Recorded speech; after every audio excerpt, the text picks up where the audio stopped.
everyone. I hearty, I heartily welcome you all to this platform of the future school leaders. It's a Sunday evening, but I'm sure you all are present here to listen to our very esteemed panelist for the day, and I'm also very sure that you all are here because you all know what does she bring to the table this evening for us. Well, before I start the session, I'm your moderator, Dr. Sagarika Roy Bhatia. You all have seen me. I've been here for a couple of sessions moderating you all in the Future School Leader platform. A little bit about myself. I have been in the field of education for last 20 plus years in international school education. I am basically from Mumbai, and I have my expertise in international school education, that is IGCSE and IB. For a long time, I have been with the IGCSE and IB, but recently I moved to Mohali's to work with the grassroots, and I'm happy to see and engage with the children at those areas also. And but before I could actually engage with them, actually put my heart and soul into their teaching learning process, I had to come back to Mumbai because of COVID. But I'm very eagerly looking forward to going back to Mumbai and working with them to start a new school for them. And over and above being an educationist, I do a lot of other things. I'm there on social media. You all can get in touch with me there. And coming back to today's panelist. Well, today's panelist, there's lots to speak about her today. But let me just start with something. Just a sec, sorry. Yes. So she is Gitanjali. Gitanjali is the founder of Snehadhara Foundation, an educationist, a social entrepreneur, an arts-based therapy practitioner, and an arts practice for an arts practice inclusion educator with over 2 decades experience in teaching a diverse population of children and adults.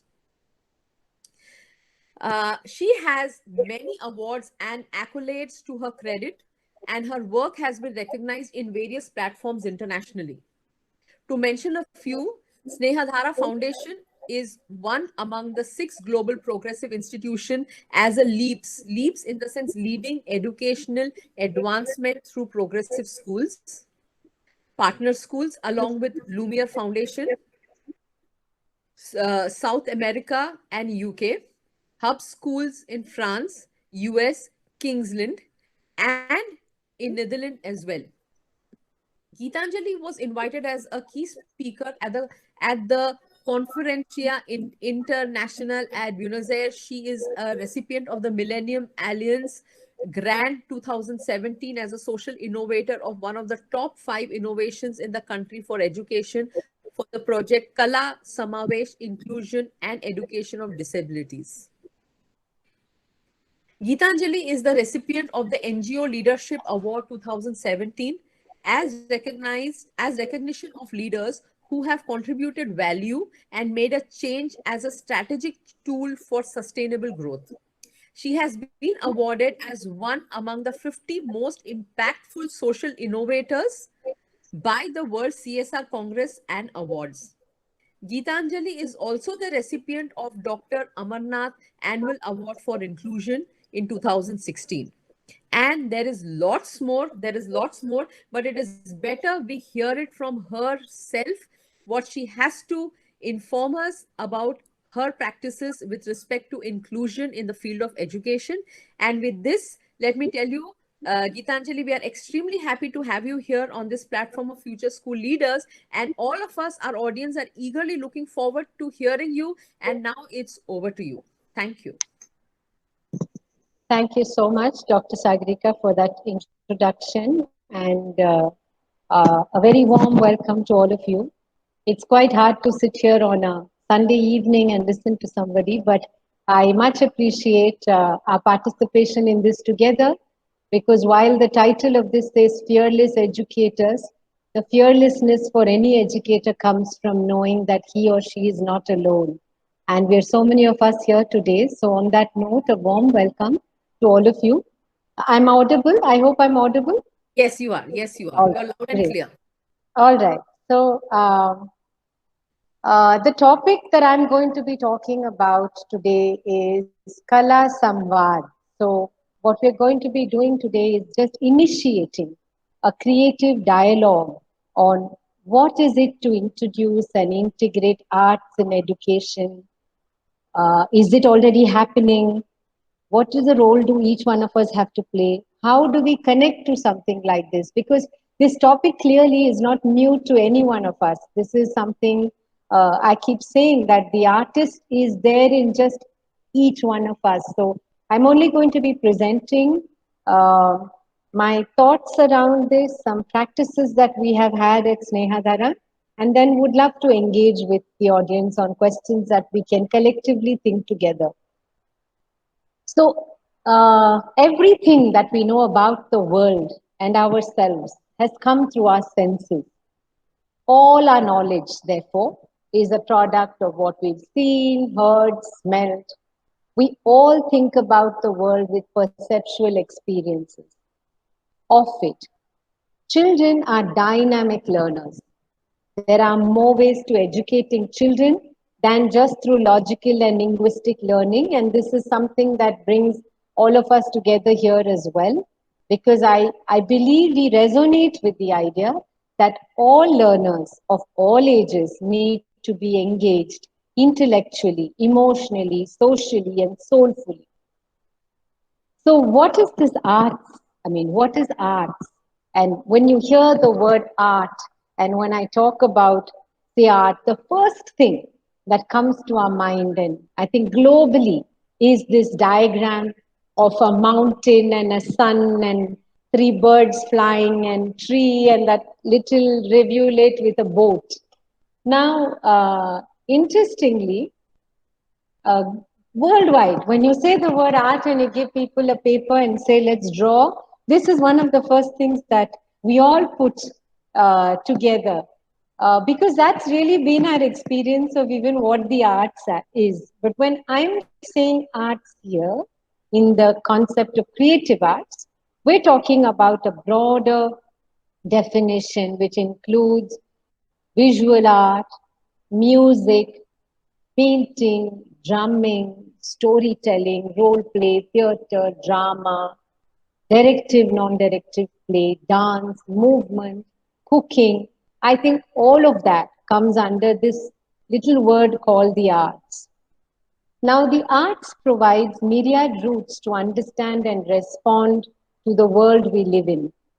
Most arts practitioners, within their experience, try and share that essence through education. An educator essays the role of a teacher, a facilitator, a trainer, a practitioner. A practitioner becomes the educator and the learner as well. So the process involved in creating the arts provides a synesthesia at multiple levels. Now, this word synesthesia is interesting. The literal translation of this in Greek is together and sensation. So we're talking about a neurological phenomena in which stimulation of one sensory or cognitive pathway automatically leads to involuntary experiences in another cognitive pathway. That's what we're trying to do when we talk about the arts, because the arts gives us a tremendous alternative, unique option for engaging the brain networks that enhance the way the brain processes information, incorporates external and internal data, and develops new brain connections. So the arts, therefore, lends a credible alternative to address development involving practical, creative, and conceptual elements.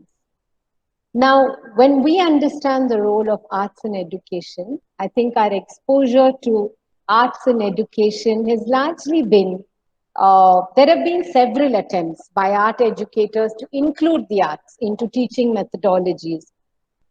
Although the impact of the arts is multifold, where we are trying to integrate it into learning systems and we are trying to use arts as a language in imparting learning in schools, it's failed to integrate into the educational system as a learning tool. The experience so far, maybe till until 2 years ago, has been peripheral, where the arts has either been used to teach one how to sing, dance. The immeasurable power has been ascribed to a performing artist here. In some cases, it's got transcribed into just workshop models where we say we do a 2 day, I do that as well, a 2 day training using theater, using music, using drumming. But it's not really stirred alternative approaches in delivering academic content. And because of that, one is left looking at the arts as an ocean where it's easier to ride the wave than swimming against the tide. And of course, the most common understanding of arts and education for us is our annual days. So let's have a theater production, let's have children work with theater drama. At the end of the day, arts has become, a tool that we have introduced our children to, of course. We all see the meaning of bringing arts into education, but somehow we would need to transcend using it for just our annual day performances and bringing this as a subject with which we can actually work with children.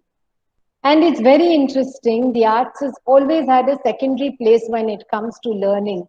I remember when I would go and work with schools and say we're looking at working with the arts and we'll be introducing this to the children, both to address academic domain requirements and social domain.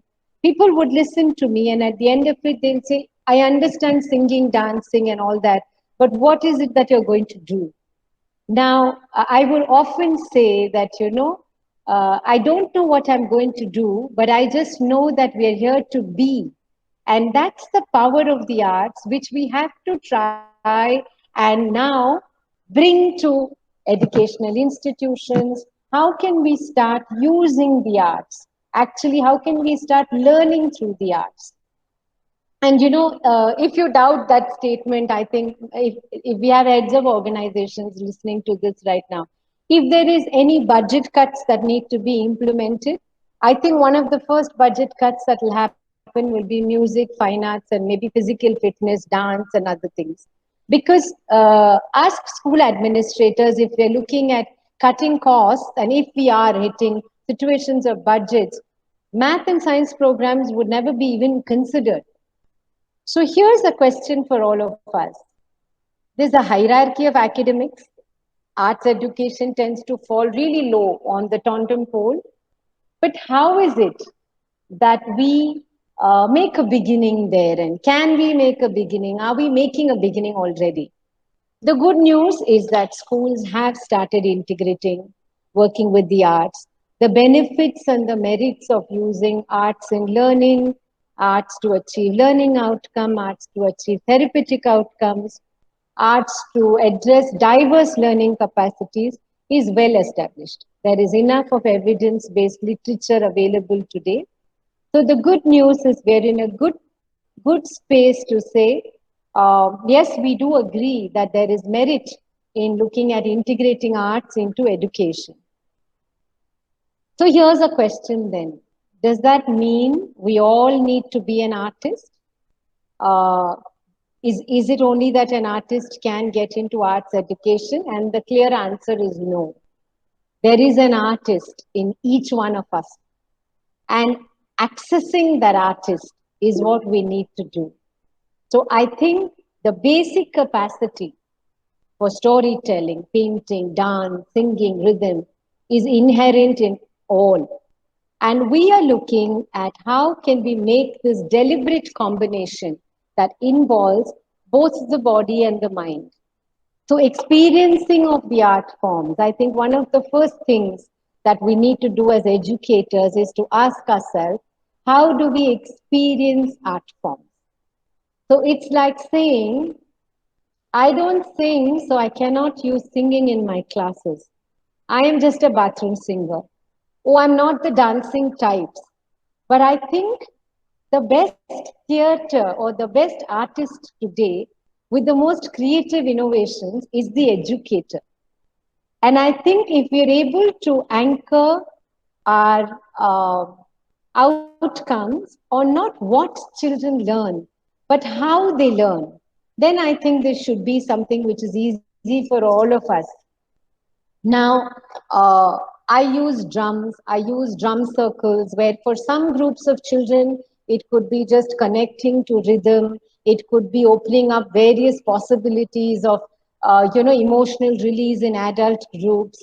It could be observing patterns and sequences and melody, which then extends itself into understanding patterns and sequences in math.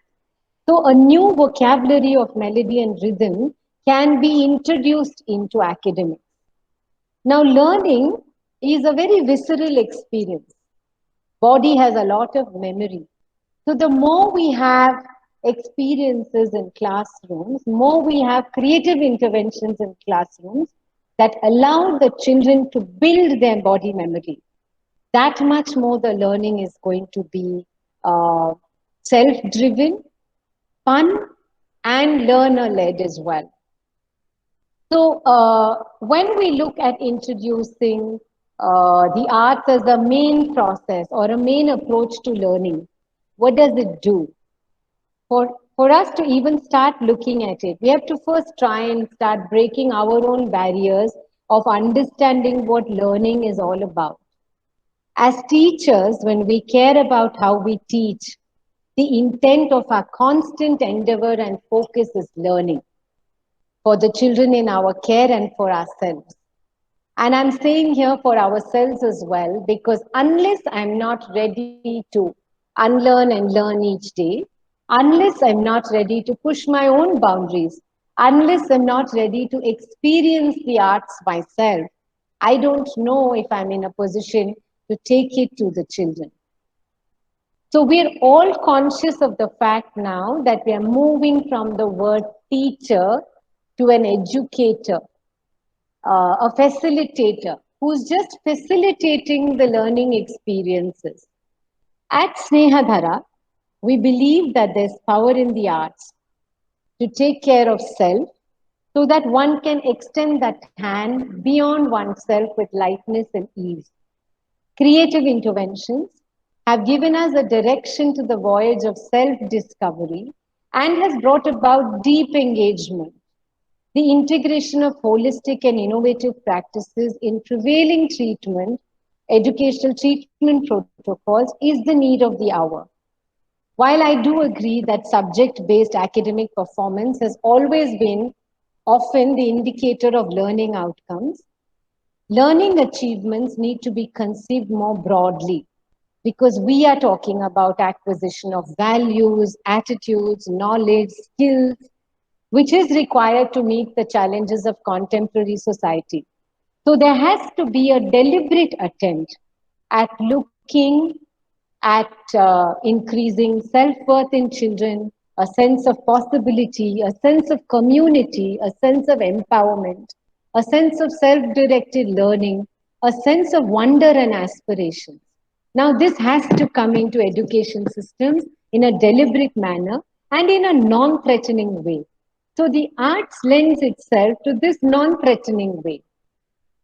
It doesn't mean that I can't make a beginning till I train myself in artistic skills. No, it simply means that we need to be innovative enough to merge art concepts with other content. So typically our engagement with schools has been twofold because we believe that both the learner, in this case the students, the children, and the facilitator both need to enter the realm of meaningful experiences for any outcome to be enhanced. So sessions are aimed to introduce a creative vocabulary of artistic skills to both children as well as facilitators. Now there's enough to be able to say, how can I use artistic skills to improve language? How could I use music and theater? How could we use stories to improve reading and comprehension abilities in children? But one important thing, and which has been the main motivator of my work of the last 2 years, is working with the social skill domain of educators. If we teach them to enjoy, not even teach them, if we work together and create spaces where learning can be fun, where we start enhancing social domain skills like attention span, problem solving, thinking out of the box, and passing the power to the learner, then content learning and subject based learning can be really, really easy. And it is very possible. Of course, voice and language, dance and movement, story creation and sharing, all of this, along with allowing us to achieve the math, science, and English goals, also open up conversations on our ability to take risks, talking about emotions, looking at fears, what comes in the way of us communicating to each other and ourselves. So the art forms then just become a tool with which we are engaging, and it's just the view. So I think most of our, I mean, we do a lot of trainings and workshops, and I keep saying that my fear in templatizing this is methods and techniques are available. The question to ask here is, what is my view about learning? So, strengthening the view is really deep diving into trying to understand how people learn and accepting the fact that we are a diverse group of learners. We did conduct a few studies with various organizations across age groups.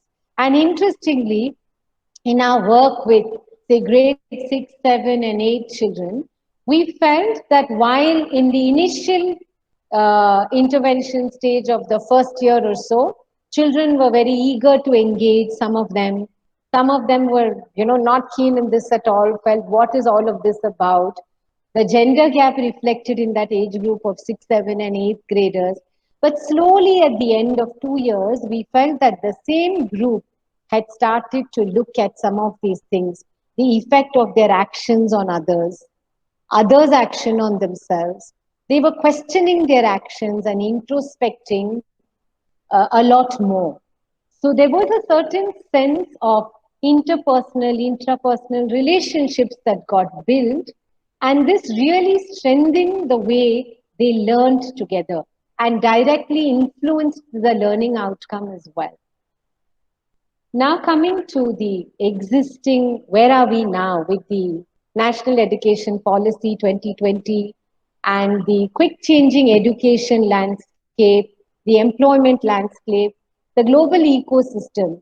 It's become increasingly critical that children not only learn, but more importantly, learn how to learn. So when we talk about speaking of a rebirth of pedagogical approaches, the center's announcement of the much needed revamped national education policy is a laudable effort. And I think this is going to work in favor of each one of us who felt we need to start looking at learning and mainstream education systems differently.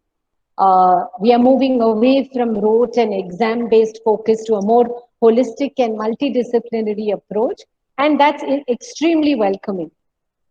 With the arts gaining more importance as a teaching tool, I believe we are inching closer to realizing a dream of one world for all, where learning is learner centric.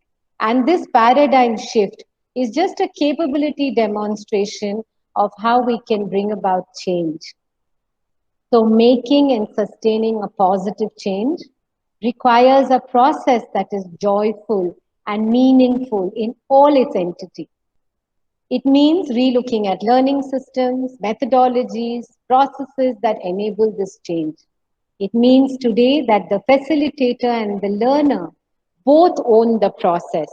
That motivation to learn has to become intrinsic. We have to access it, not has to become, it's already intrinsic. We have to access it. And it has to be propelled by passion. For that purpose, it's learner led. The path of the facilitator and the learner leads them into this profound dialogue of reflection and multi layered connect. So, what are some of the things we can do?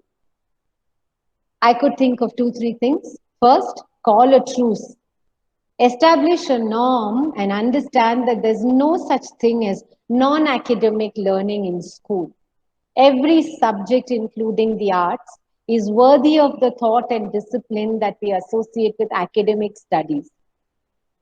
Just as we expect all teachers, including those focused on the arts, to teach honesty, discipline, organization skills, we can also reasonably expect all teachers to regard literacy not just as a diversion from primary subjects, the art literacy, but a useful way of helping children to think about their subjects.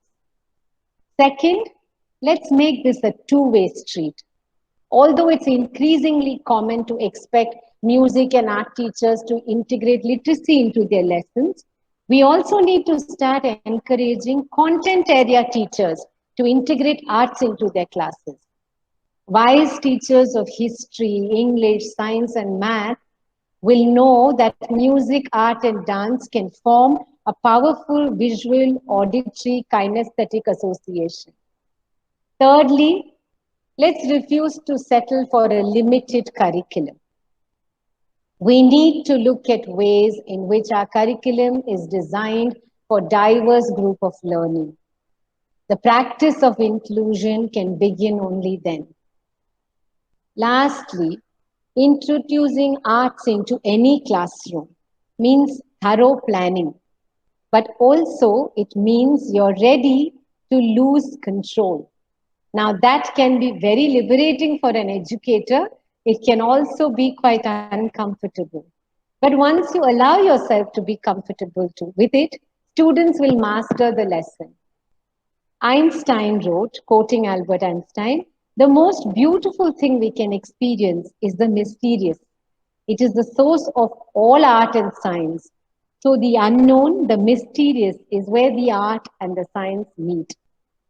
Every child requires meaningful and holistic learning spaces that have to be created by all of us who are engaged with the child.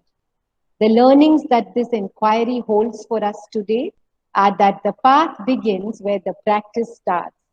So let's start our practice with the arts together.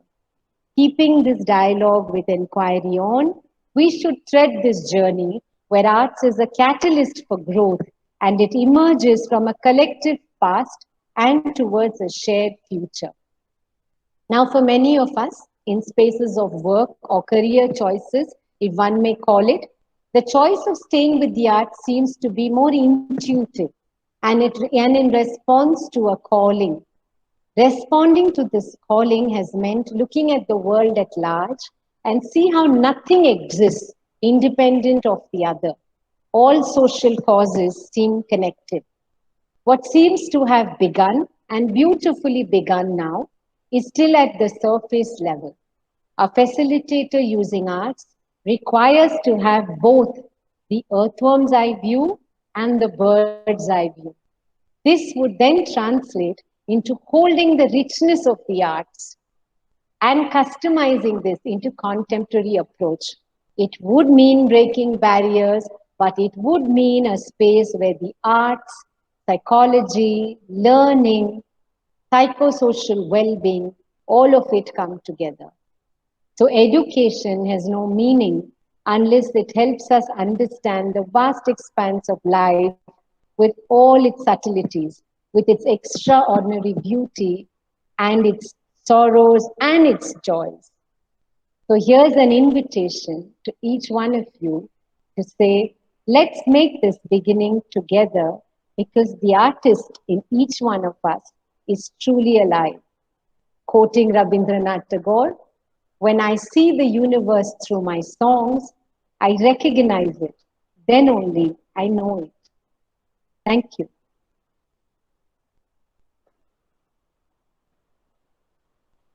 Thank you very much. And that was quite an insight. And as you rightly pointed out, that I think the national education policy for 2020, I think has a lot of scope to include art. And when it talks of holistic development of the child or the learners, of course, it goes without saying that art, music, dance, drama, all these creative arts, of course, don't take a back seat. In fact, I think they will start reflecting, as you said, that normally when it's a budget cut, they all take a back seat. But I'm sure with NEP 2020, you will see a marked change. You will see a marked change, and all these creative arts will have to show up at the top of the timetable, for the simple reason that creativity is also one of the 21st century skills that we are trying to develop in all our learners. And also, as you rightly said, that it is also for us leaders and the facilitators in the classroom to be creative. And I think now our B.Ed course is also going to change very soon, and there is going to be a lot of change in the curriculum, the B.Ed curriculum, and creative arts will certainly hold a priority position in these in the new shift of curriculum. So it was really wonderful hearing you. And I just wanted to actually hear a little more of how do you implement it, because yeah, it is there in the curriculum, but how you would implement this with the children, that is especially with the ones, as your CV said, that it is about the children with disabilities. Yes. So if you could just speak a little more before I get into the question answer session. So if you could just Sure. elaborate a little more, that is, how do you actually get those, inclusive education. When we talk of inclusive education, how do you get them to be creative is something that I'm really inquisitive about. And if you could just throw a little light on it. Sure, sure. So Yeah. there's nothing, I'm going to say something slightly controversial. There's nothing here about getting somebody to be creative. We're all inherently creative. We just don't access it. So children with special needs, in fact, are the most creative. When I was introduced to the first child with autism, and a parent introduced a child to me saying, "This is an autistic child," I heard it as artistic child. And I landed up saying, "Oh, wow, isn't this lovely?" And the child was truly artistic. So for children with, I wouldn't say this just for children with special needs, all of us learn differently. It cannot be a one size fits all. So we need tools and techniques which is going to allow us to look at this together. So even today, I may not speak a certain language, but I'm able to recall and sing songs of that language. So children with special needs have varied abilities, and if the learning is through non-threatening mediums like the arts, then the learning is absolutely effortless. For non-verbal children, visual arts and drumming has really helped them express and put a language to their emotions. I think more than children with special needs, today's mainstream neurotypical children that we talk about need to be taught compassion, need to be taught what it is to be welcome of accepting differences. And I think to make that beginning, the arts will play a very, very important role, and it's also playing. And when it comes to implementation, the first work has to be with educators who are working with the children. And we don't have to, like I say, while I train, and we're also going to be the first organization to launch the Arts Practices for Inclusion certification program starting next year. This was launched in Argentina last year, and we're taking it to Nepal. But I would say this, despite that how do you begin working with the arts? Start singing, start humming, move a little bit. Don't wait for a training program to teach you how to work with the arts. Because imagine a song is playing right now and I just start singing to you. It's going to completely alter the energy levels of the group because it's doing something to us. And I think the arts is going to allow us to access that. In fact, non-verbal children who have been coming to our center have developed so much language, so much of receptive language because of working with the arts. So I think this is going to be important for schools to start converting that into learning outcomes. And we all learned that, no, when we were taught the 9 planets. I think we were all taught it in a format. My educated mother, showed me 9 planets. Yeah. So that is something we've already built. I mean, educators have already found out innovations to help children with memory.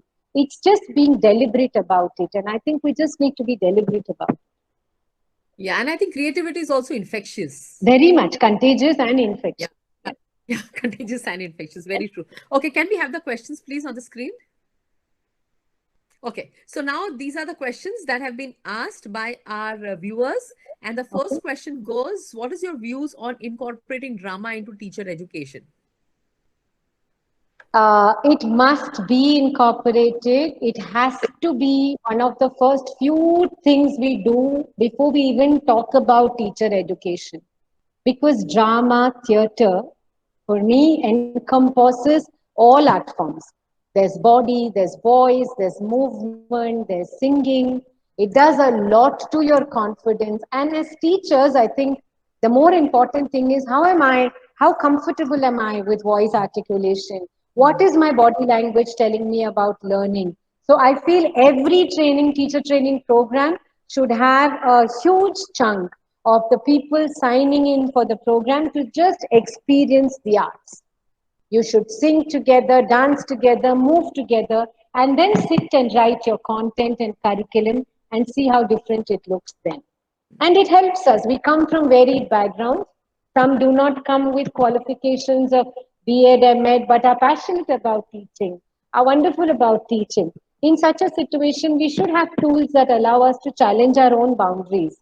And for that, I think it must be a very, very integral part of it. And it again features somewhere right at the end. Like, when I'm called to work with special educators and in all of that right at the end they'll tell me in the D.Ed special ed program that there is one chapter called special arts.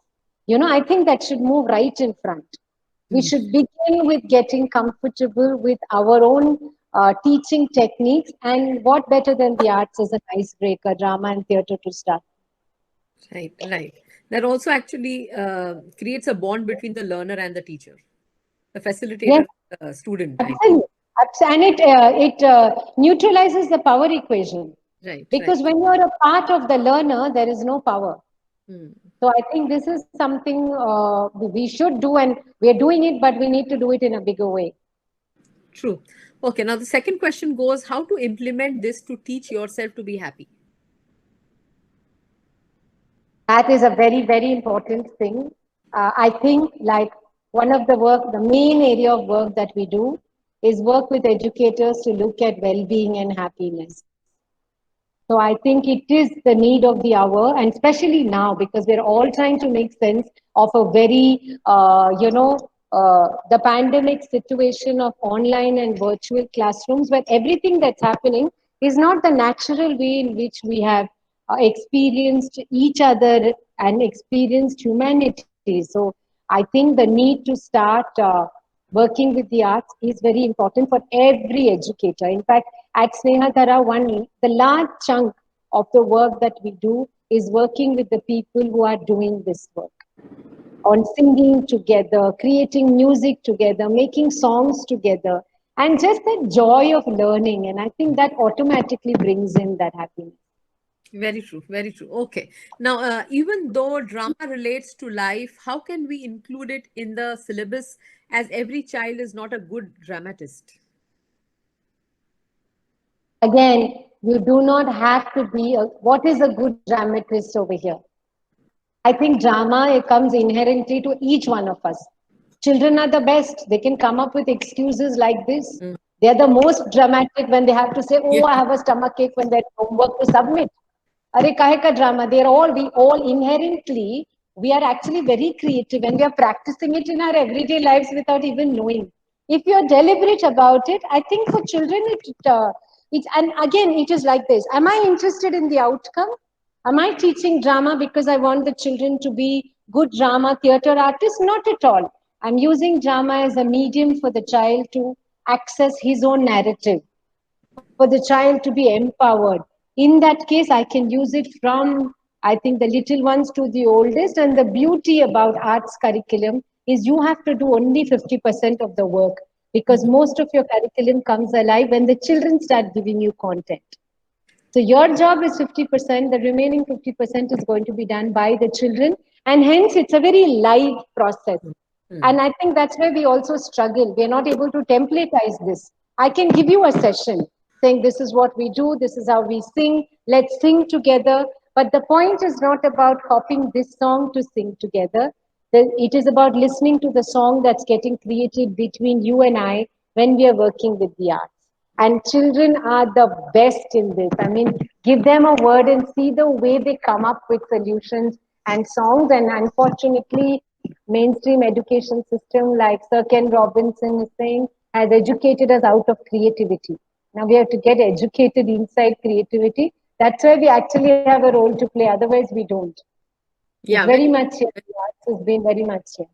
right, right, right. Okay, now the last question, it is development of confidence through creative arts. Please suggest how do you do that? See, when we're looking at the creative arts, we can't be looking at just one thing of development of confidence. What are we talking over here? We're talking about our ability to be at ease with ourselves. And it must be done in the sense, while we do have workshops and training programs, which it's an open invitation to all of you who want to know more about it. We can always create those spaces of co-creation, but it does become important that to be able to access this creativity inside each one of us, I have to be ready to challenge my own habits of learning. I break one habit, I build another habit. Like I keep telling people, get up in the morning, you don't have to be a singer at all, but just sit in the bed and maybe just open your day with just a hum and see what it does to you. Open your day with nothing, but just when you wake up in the morning, just try and do a bit of movement.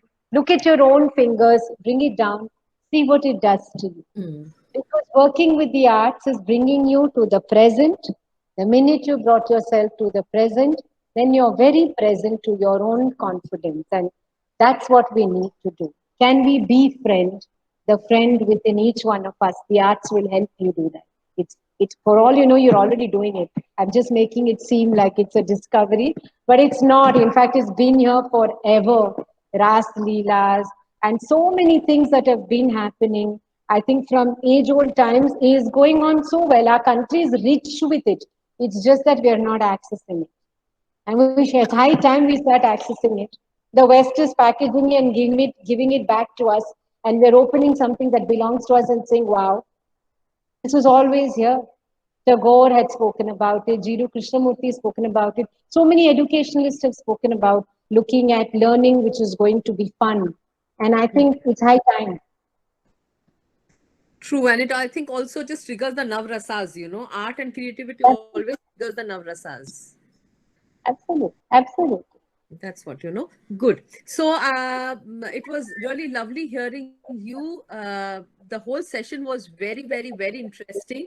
And also, our viewers in the chat box, they have been asking you for your contact number where they could collaborate with you. And Jaya Parekh from Mumbai also asks you that she would like you to suggest if you have any books on these, or maybe if they're written by you, you could suggest them. You could just put them here in the chat box over here so that they can follow you, your email ID, your telephone, wherever, however you would want our viewers to connect with you. You could just put it here, and they will be happy to collaborate with you. And I think, let me just check if there are any other questions over here. Okay, there is a question by Harry. He says, one minute, I just lost it. Okay, okay, yeah. He says, can you guide me to any organization that trains teachers in techniques of drama that can be used to teach in a class?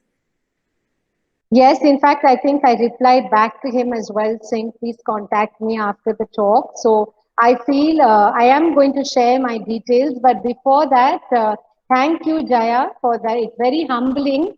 And come on, I haven't done enough work to write a book and all that. I would love to share our learnings with any one of you. So I'm putting down my numbers there. We are, in fact, looking at, it's going on, in fact, the batch starts tomorrow for us, of training people using art, psychology, technology, because now I think for the next 6 to 8 months, everything is going to be in a largely online or a blended program format. So there is a very structured 34-hour training program that we are offering as well, largely for educators. So I would be very happy if you're interested to see if we can do something just for your organization or work something out. For sure, I will be more than happy to share what have been our learnings, challenges, hear some of the fears, because these fears are very real. When I started with this, many years ago, nobody took me seriously. I was told ki I would move around with djembes and drums and visual art material, and it was more of drumming, drama, nautanki. But I'm just so happy today that thank God that nautanki is continued, because a lot of us have learned together. I think our work in Kashmir, DPS Kashmir, with the educators on creative learning into interventions. In fact, we offer a very exhaustive program called Creative Interventions to Reimagine Classrooms. So I would be more than happy to uh, share that. And I am reading these messages. Is it possible to merge art education into mainstream education? Of course, Lakshmi, we should. It is happening, and I'm assuming, like I said, you're a part of the Fearless Educators talk because you're fearless and you want to do this yourself. It is happening. I think if each one of us start looking at it, not from an advocacy perspective or today because the national education policy is talking about it, I think it's about going back to our own journals to try and see how have we actually used the arts. You've already used it. We're teaching tables, which is a tune. We're already accessing stories and songs. It's about putting this together now in a way. So I think that it is happening, and I'm hopeful that a lot more of this happens. The science of the arts is what we need to understand, because otherwise it will not transcend just being music and drama. It has to move from just music to be able to say creating music together, composing. So at the end of every class that I've done, I would tell children to pick up the word list that is, of words that I want them to learn. So suppose I'm doing a chapter on pollution and I want them to learn 7, 8 words, I pick up that word list and we'll actually compose a song together. Now, the children have never forgotten that chapter, not because I sing well or I'm a trained singer, because we have owned this content together. The other question should be in all of this to finish our curriculum and syllabus and all of that. Where will we have the time to do this? Because I don't think we have the time to do this, which is a common question that is asked. But I think we don't need to make separate time for this. This has to become the way we are thinking. This has to become a way of life. This has to become the way you're thinking about content. And believe me, it is so liberating that the ideas just flow. And thank you. Listening to you itself is like listening to poetry. That's really kind of you. I think it's the work that is, I wake up each day telling myself that, wow, there's another chance that we have. So I am personally very excited about the arts practices for inclusion, because I feel what the arts is going to allow us to do is also open it up to a more inclusive, empathetic world. So I will look forward to, making sure that we do become those crusaders of arts practices. And after this talk, like most of you are saying, Jaya and Lakshmi and all the kind things you're saying, I'm not alone. All of us are together in this. So I think we just need to start. So yeah, simply Perfect. brilliant the way you say. Perfect. So, with this, I think we'll come to an end to the session. All our viewers, our panelist has already shared the address, the email IDs. So, you all can feel free and get in touch with her. And let's get into a very creative year ahead. In fact, already during lockdown time, I mean, we are trying different ways. All of us are trying different ways of engaging our learners. And I think with this particular talk and after getting in touch with you, Gitanjali, it's been lovely. All of us will get our creative juices ready. And tomorrow being Raksha Bandhan, wishing all of you a very happy festive season. The festive season begins from tomorrow. So that's wishing all of you a happy Raksha Bandhan. Enjoy the lovely bond of the brother sister, and today being friendship day, it's wishing all of you happy friendship, and let's keep the collaboration on amongst we leaders, amongst we thought leaders and educational leaders, so that we can make not only India, the world a better place for all of us and our children to survive in the 21st century. Thank you once again, Gitanjali, and thank you very much, fearless educators, future leaders, for having this particular platform. And I look forward to seeing you in a couple of more sessions coming next week. Thank you very much. Thank you so much. Thank you all. Bye bye.